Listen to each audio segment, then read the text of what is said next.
Hi friends, welcome to our channel. ఇవాల్టి simple and tasty recipe వచ్చేసి spicy chicken curry. Bachelors first time వంట చేసే వారికి కూడా ఈ కర్రీ చాలా బాగా కుదురుతుంది. ఇక లేట్ చేయకుండా ప్రాసెస్లోకి వెళ్దాము. ముందుగా ఈ చికెన్ కర్రీ రెడీ చేసుకోవడానికి నేను ఇక్కడ 1 కేజీ చికెన్ తీసుకున్నాను. చికెన్ని ఒక 2 సార్లు ఉప్పు నీళ్ళల్లో కడిగిన తర్వాత ఇలా ఒక బౌల్లోకి అయితే తీసుకున్నాను. చూడండి చికెన్ ఎంత ఫ్రెష్గా ఉందో. 1/2 టీ స్పూన్ వరకు పసుపు వేసుకోవాలి. అలాగే 1.5 స్పూన్ వరకు అల్లం వెల్లుల్లి పేస్ట్ వేసుకోవాలి. 1 స్పూన్ వరకు కారం వేసుకోవాలి. 1 స్పూన్ వరకు గరం మసాలా, 1 స్పూన్ వరకు బిర్యానీ మసాలా కూడా వేసుకోండి. 2 రెమ్మల కరివేపాకుని శుభ్రంగా కడిగి వేసుకోవాలి. అలాగే 3 స్పూన్ల వరకు నూనె పోయాలి. 1 నిమ్మకాయని తీసుకొని దాని జ్యూస్నంతా కూడా ఇందులో పిండుకోవాలి. గింజలు లేకుండా పిండుకోవాలి. ఇందులో పెరుగును కూడా వేసుకోవాలి. 3 లేదా 4 స్పూన్ల వరకు పెరుగు వేసుకోవాలి. ఇవన్నీ వేసిన తర్వాత మనం వేసుకునే ఈ మసాలాలన్నీ ముక్కలకు పట్టేలాగా బాగా కలుపుకోవాలి.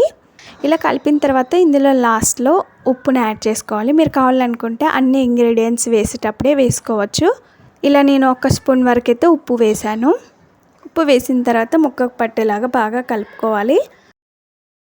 ఈ విధంగా కలుపుకున్న తర్వాత ఇప్పుడు ఈ బౌల్పై మూత పెట్టి దీన్ని మ్యారినేట్ చేసుకోవాలి. నేనైతే ఇక్కడ ఓవర్ నైట్ మొత్తం మ్యారినేట్ చేశానండి.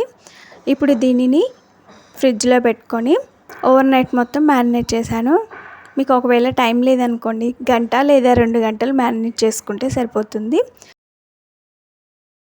స్టవ్ వెలిగించుకొని అడుగు మందంగా ఉండి వెడల్పుగా ఉన్న ఒక గిన్నెని స్టవ్ పైన పెట్టుకొని ఇందులో ఒక 1/2 కప్పు వరకు అయితే నూనె పోసుకోవాలి. నూనె వేడిన తర్వాత సన్నగా తరిగిన ఉల్లిపాయ ముక్కలు వేసుకోవాలి. ఉల్లిపాయలు లైట్ బ్రౌన్ కలర్ వచ్చేంత వరకు ఫ్రై చేసుకోవాలి.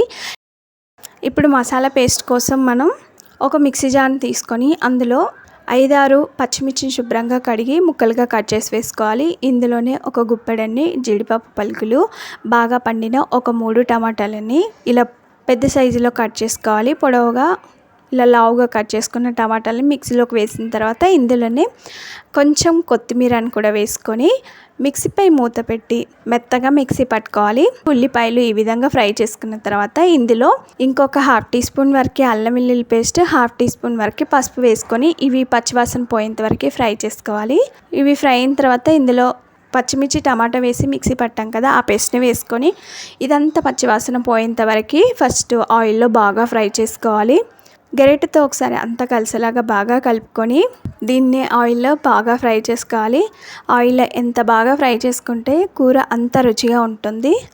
ఇలా కొద్దిసేపు ఫ్రై చేసుకున్న తర్వాత చూడండి సైడ్లకి ఆయిల్ వస్తుంది కదా, ఇలా వచ్చేంత వరకు బాగా ఫ్రై చేసుకున్న తర్వాత ఇందులో మ్యారినేట్ చేసి పెట్టుకున్న చికెన్ని మొత్తం వేసుకోవాలి.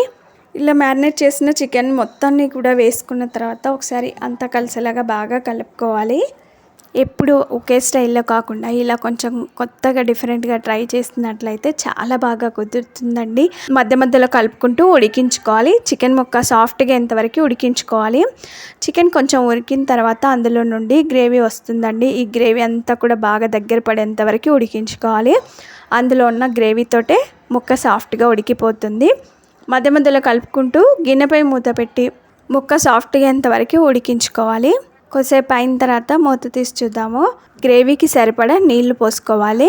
ముక్కలు మునిగేంతవరకు నీళ్లు పోసిన తర్వాత ఒకసారి అంతా కలిసేలాగా బాగా కలుపుకోవాలి. గిన్నెపై మూత పెట్టి గ్రేవీ తిక్కుగా ఎంతవరకు ఉడికించుకోవాలి. కొద్దిసేపు అయిన తర్వాత మూత తీసి చూద్దాము. చూడండి గ్రేవీ కొంచెం తిక్కుగా అయిపోయింది, ఆయిల్ కూడా పైకి వచ్చింది కదా. ఇప్పుడు ఇందులో రుచికి సరిపడా ఉప్పు వేసుకోవాలి. అలాగే ఇంకొక 1/2 టీ స్పూన్ వరకు గరం మసాలా వేసుకోవాలి. ఇవి వేసిన తర్వాత ఒకసారి బాగా కలుపుకొని ఒక 2 నిమిషాల పాటు ఇలాగే ఉంచి ఉడికించుకోవాలి.